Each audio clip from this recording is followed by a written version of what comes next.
우리는 바로 앞구절에서 그리스도의 몸의 풍성함을 누리는 비결은 서로 존중하는 것입니다라는 이야기를 우리 함께 나눴습니다. 오늘 또 그렇습니다. 그리스도의 몸의 풍성함을 누리는 비결 또 한 가지가 있는데 그것은 서로 연합하는 것입니다. 라는 이 결론으로부터 함께 출발하고자 합니다. 연합은 분명히 서로의 여러 각기 다른 지체들이 많이 있는데 그 지체들의 이 함께 연합할 때의 풍성함을 누리는 아주 중요한 비결입니다. 사람들은 그런데 흔히들 생각하기를 강한 사람은 그다지 약한 사람들이 필요한가 하는 생각을 해보게 됩니다. 별로 그냥 혼자서도 그 강한 사람은 충분히 잘 해낼 수 있다라고 생각하죠. 능력 있는 사람은 충분히 혼자서도 잘 해낼 수 있는 사람이라고 여깁니다. 그러나 하나님은 오늘 말씀에서 전혀 다른 진리를 말씀하십니다. 교회는 뛰어난 사람들의 모임이 아니라 서로 다른 다양한 사람들을 함께 모여 있는 곳이 바로 교회입니다. 그래서 바울은 21절에 말하기를 눈이 손더러 내가 너를 쓸데없다 하거나 또한 머리가 발더러 내가 너를 쓸데없다 하지 못하리라. 왜 그렇습니까? 하나님께서 몸을 그렇게 만드셨기 때문에 그렇습니다. 하나님께서는 어떤 은사를 특정한 한 부위에 다 주지 않으셨습니다. 다 골고루 각 지체에게 주셨죠. 그래서 서로가 필요한 존재로 지으셨습니다. 이를테면 머리는 몸의 모든 기관들이 움직여지도록 또 잘 돌아가도록 명령하는 종합기관과 같은 곳이기 때문에 어쩌면 가장 중요하다라고 여길 수 있을지 모르겠습니다. 손은 그에 비해서 극히 일부분을 관장하는 거죠. 물건을 잡거나 밥을 먹거나 글을 쓰거나 하는 기능 등에 한정되어 있습니다. 그래서 덜 중요하다고 여길 수도 있겠죠. 그러나 그 기능이 훨씬 작다고 해서 그 역할이 훨씬 작다고 해서 필요하지 않은 존재가 없습니다. 몸이 물건을 집으라라고 했는데 손이 없으면 그것을 해낼 수 있지 못하기 때문에 그렇습니다. 지체가 그러므로 한 지체가 없어지면 몸이 굉장히 불편해지는 것입니다. 어디를 가야 하는데 어디를 가자라고 명령을 내렸는데 다리가 없으면 갈 수가 없는 것이죠. 그것을 해낼 수가 없는 것입니다. 극히 일부분에 해당되는 작은 기능을 발휘한다고 해서 그 지체가 몸에 중요하지 또 필요하지 않은 것이 아니라는 뜻입니다. 이처럼 각 지체의 기능과 역할이 작아 보여도 반드시 몸에는 필요한 부분입니다. 그런데도 작은 지체를 작다고 소외시키면 그 다음부터는 온 몸이 함께 불편해집니다. 아무리 종합적인 판단을 하고 명령을 내리면 무엇합니까? 그것을 해낼 수 있는 그 지체가 없으면 아무 소용이 없는 것입니다.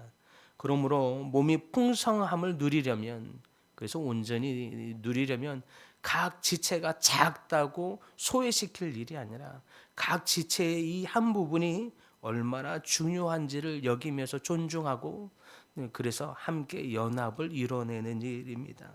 그럴 때에 비로소 우리는 몸의 풍성함을 누릴 수 있게 되는 것입니다.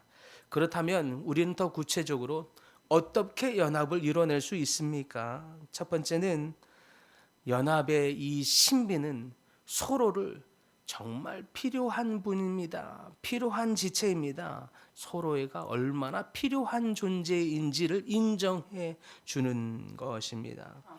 눈은 볼 수 있지만 걸을 수 없습니다. 분명하죠.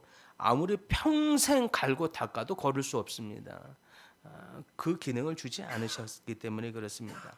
발은 걸을 수 있지만 방향을 볼 수는 없습니다. 평생 갈고 닦아도 볼 수 없는 거죠.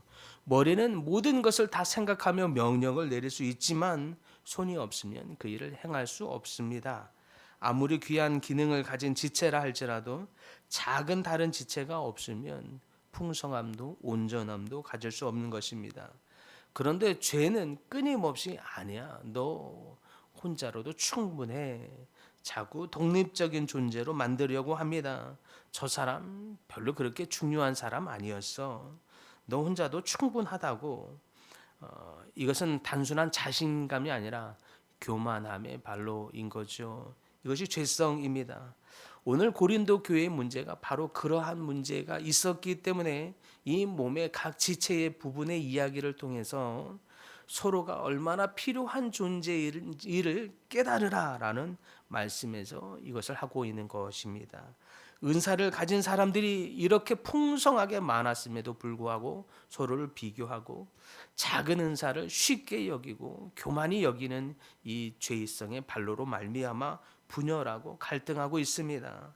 그래서 눈에 띄지 않은 은사를 낮게 보는 이 교만함에 대해서 지적하고 있는 거죠. 그래서 바울이 단호히 말합니다. 그럴 수 없느니라.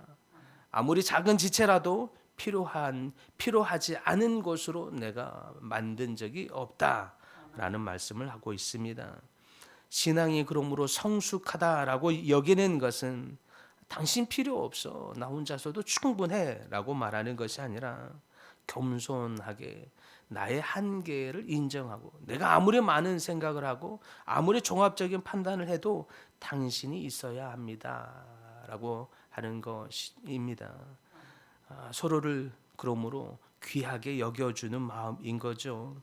그것이 바로 연합의 신비를 이루는 두 번째 비결입니다. 서로의 약한 지체를 더욱 귀하게 여기는 마음입니다. 그것이 연합을 이루는 큰 비결입니다. 바울은 몸에 약하게 보이는 이 지체가 얼마나 더 요긴한지를 말합니다. 강한 사람들은 그런데 성과를 내려고 말 잘하는 사람, 눈에 띄는 사람, 이런 사람만을 더 중요하게 여기죠. 그러나 하나님의 나라는 오히려 쉽고 연약하고 쉽게 지나칠 수 있는 이 지체들이 얼마나 귀한지를 말해주고 있습니다. 교회 안에도 연약한 지체들이 있죠. 병들어서 아무것도 할 수 없는 지체들이 있기도 하고 잘 드러나지 않은 이 내성적인 앞으로 나서는 것을 별로 좋아하지 않은 성도들도 있고요. 말없이 조용히 기도하는 것을 더 좋아하는 성도들도 있습니다. 세상의 기준으로는 그들이 별로 중요하지 않은 것처럼 여겨질 수도 있겠고 자신 스스로도 그렇게 여길 수 있겠습니다. 그러나 여러분, 하나님이 아무리 작은 기능이라도 그것을 필요 없는 존재로 지으신 적이 한 번도 없다는 사실을 믿으시기 바랍니다. 오히려 더 귀한 존재이죠. 제 안에 이 목회를 할 때 가장 큰 날마다의 이 제 목회 철학과 같이 속에 담겨 있는 큰 다짐은 약한 지체를 귀하게 여기자라는 마음을 항상 갖습니다. 그래서 더 아픈 사람, 더 소외된 사람에 대한 기도를 쉬지 않으려는 마음을 항상 갖습니다. 그것이 하나님이 가장 약한 나를 사랑해 주신 이유 때문입니다. 주님이 우리가 가장 연약해져 있을 때 죄인된 우리를 구원하신 것, 그것이 주님입니다. 주님의 목회를 따라가는 것이 가장 약한 자를 귀하게 여기는 것에서 나온다라는 믿음을 갖습니다. 그래서 항상 목회는 나 혼자 하는 것이 아니다. 우리가 함께 하는 것이다. 가장 작은 기능을 하는 부분이어도 남몰래 뒤에서 조용히 기도해 주는 그 일조차도 그것이 얼마나 귀한 일인지를 늘 가슴 깊이 새기려 애를 씁니다. 저 혼자 하는 것이 아닙니다. 여러분이 함께 도와주셔야 하는 줄 믿습니다. 작은 기능이라도 여러분 필요가 있거든 여러분 그 역할을 감당해 주시기를 부탁을 드립니다. 또 하나 마지막으로 하나님께서 연합의 신비를 이루는 비결이 있는데 그것은 무엇이냐? 아파하는 자와 함께 같이 아파하고 슬퍼하는 자와 함께 우는 함께 기뻐하는 자와 함께 기뻐할 수 있는 것이라고 주님이 말씀하십니다. 주님이 그렇게 하셨기 때문에 그렇습니다. 주님의 가장 주된 관심은 의로운 사람이 아니었습니다. 뛰어나고 강한 사람이 아니었습니다. 오히려 고아와 과부들, 소외된 자, 병든 자들, 지쳐 있는 자들을 향한 하나님의 발걸음이 항상 먼저이셨습니다. 그래서 항상 병든 자를 보면서 지나친 적이 없으셨고, 고아와 과부를 더 귀하게 여기시면서 어린 아이와 같으라고 하나님이 또한 말씀하셨습니다. 주님의 목회는 항상 더욱 연약한 자들과 함께 하면서 그들과 함께 눈물을 흘리고 그들과 함께 기뻐하셨다는 데 있습니다. 교회도 마찬가지라고 믿습니다. 교회는 이렇게 연약한 사람들이 함께 와서 주님의 위로를 받는 곳인 줄 믿습니다.